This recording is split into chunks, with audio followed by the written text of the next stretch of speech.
Na parte de criação barra produção, ela talvez seja o principal aspecto que nós precisamos compreender para que quando a gente for falar de organização de documentos de arquivo, a gente compreenda primeiramente como o documento é produzido e o que nós precisamos desenvolver enquanto ações para controlar a forma documental e o conteúdo ao qual estará sendo desenvolvido e elaborado para aquele documento. Então nós precisamos sempre pensar que quando a gente vai trabalhar, por exemplo, com a preservação desse acervo mais adiante, nós teremos que delimitar ações que terão que ter embasamento político dentro da instituição.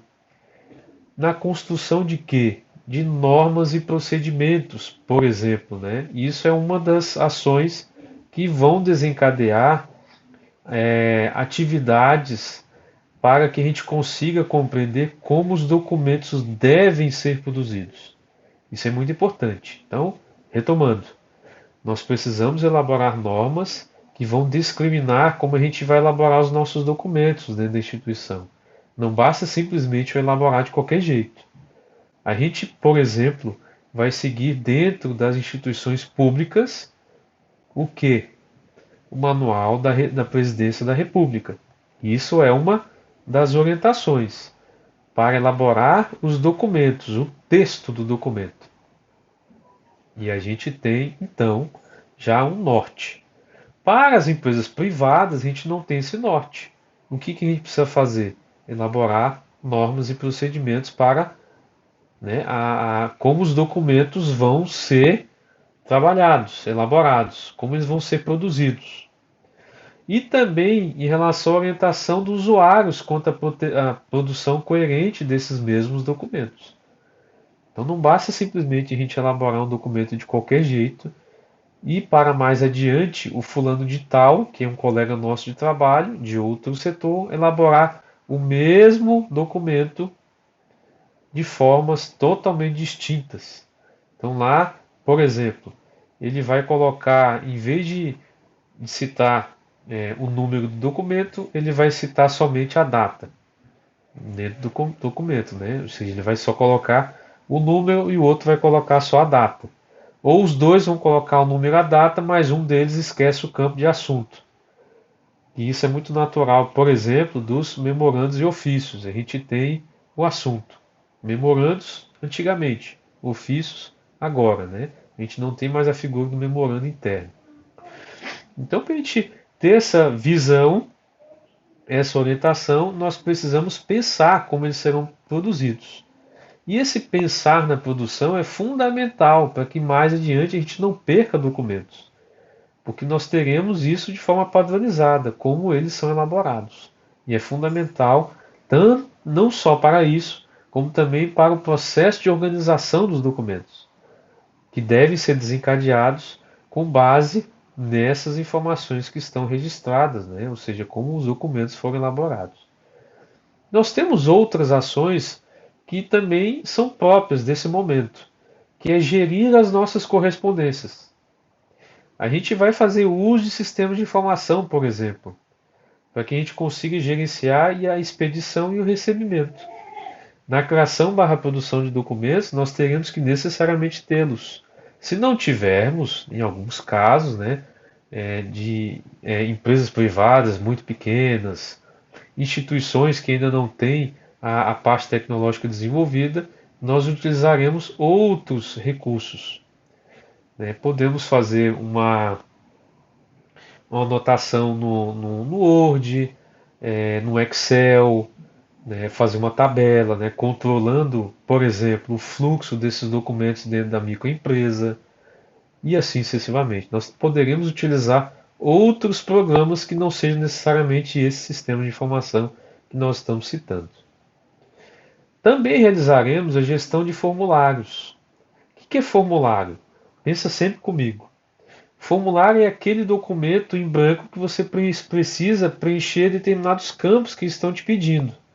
É a mesma coisa, por exemplo, a gente vai fazer uma compra lá no Mercado Livre ou na Magazine Luiza. online.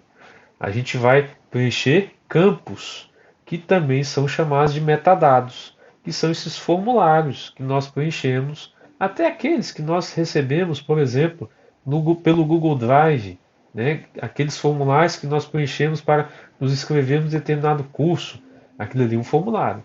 Ele tem uma carinha específica, que nós chamamos de forma documental. Aquela forma documental, como ele se apresenta, tem uma cara específica. E assim a gente tem que compreender quais são os documentos próprios para determinada carinha. Ou melhor, quais os elementos próprios para cada carinha. O memorando tem uma carinha, uma forma de se apresentar. Ele tem lá no topo, por exemplo, no caso dos memorandos de instituições públicas, a gente tem o brasão da República, depois tem o número do memorando, tem a data, tem o assunto, tem o destinatário, tem o corpo do texto, tem uma assinatura. E isso são os elementos que ficam dentro daquele documento, que nós chamamos de forma, né? A forma como ele está se apresentando. Essa forma também é compreendida dentro do campo da arquivologia como sendo espécie documental. Já vai anotando aí no teu caderninho. Espécie documental é a forma como o documento se apresenta. Então, quando ele está se apresentando naquela forma, a gente tem determinados elementos que necessariamente terão que estar dentro daquela forma. A ata tem uma forma documental diferente. O memorando tem uma forma documental diferente. O processo tem uma capa e que assim então ele tem uma forma diferente de se apresentar. Uma certidão tem uma forma diferente de se apresentar. Apesar de que, obviamente, as informações ali registradas sejam diferentes para cada documento que a gente for gerar dentro da nossa organização. Então a gente precisa padronizar.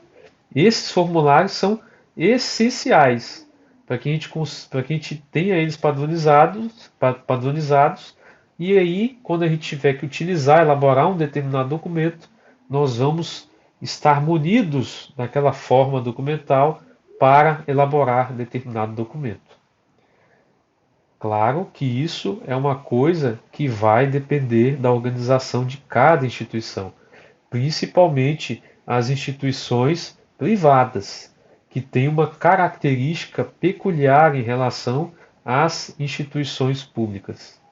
Elas podem determinar, da forma como elas quiserem, como elas elaborarão os seus documentos. Óbvio que em algum momento terão que atender algumas demandas de cunho legal, né, fiscal, administrativo. Isso são questões que têm vínculo com as instituições públicas. Óbvio, então, que elas terão que fazer uma pesquisa adequada para padronizar, né, os seus documentos, elaborar os seus formulários. Então lembrem sempre comigo, quando a gente estiver falando de gestão de formulários, estamos falando de espécie documental. Nós vamos gerir essas formas como os documentos se apresentam. Tem também a gestão dos processos aplicada à gestão documental. Com o tempo, a gente percebe que nós precisamos gerir esses documentos, tanto em relação à produção, para onde eles vão, né? Quais os documentos que são gerados nesse ciclo de vida do documento, trocando em miúdos. Da atividade inicial que foi desencadeada, ela foi para outra atividade, teve relacionamento com outra unidade organizacional e assim sucessivamente, nós vamos gerar documentos no meio desse processo.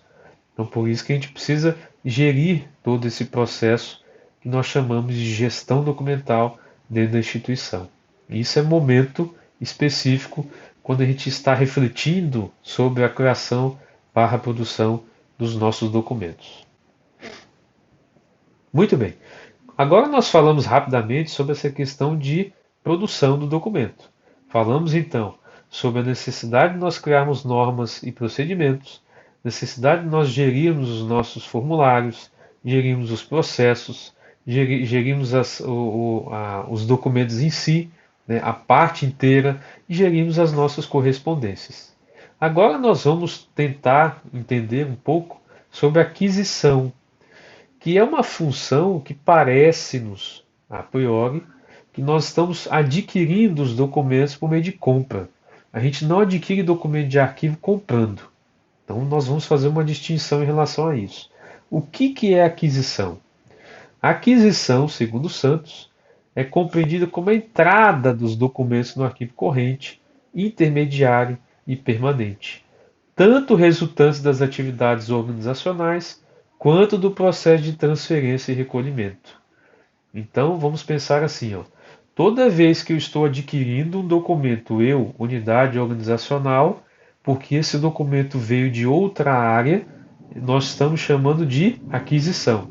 Estou adquirindo. Essa passagem, se ela se decorreu do arquivo corrente na primeira idade para o arquivo intermediário na segunda idade, se chama transferência. Eu estou adquirindo por meio da transferência.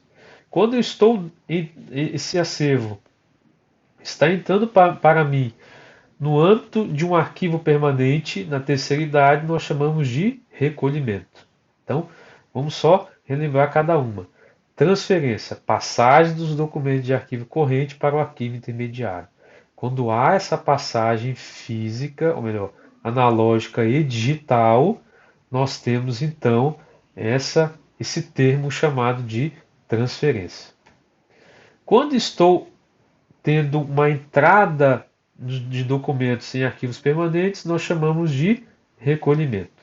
São duas palavras, dois termos que são bastante utilizados. Então, a gente pode, em algum momento, ter que falar sobre esses termos e a gente precisa compreendê-los e lembrar deles e o que eles significam. Então, é uma parte agora muito, muito rápida. Aqui ficam as nossas referências, né, da onde a gente tirou. Podem pesquisar isso pela internet. Quem não tiver acesso a essas obras, nos comuniquem para que a gente consiga dar um jeito, né, de ter essas obras no âmbito digital. Tá bem, pessoal? Fiquem com Deus e até mais.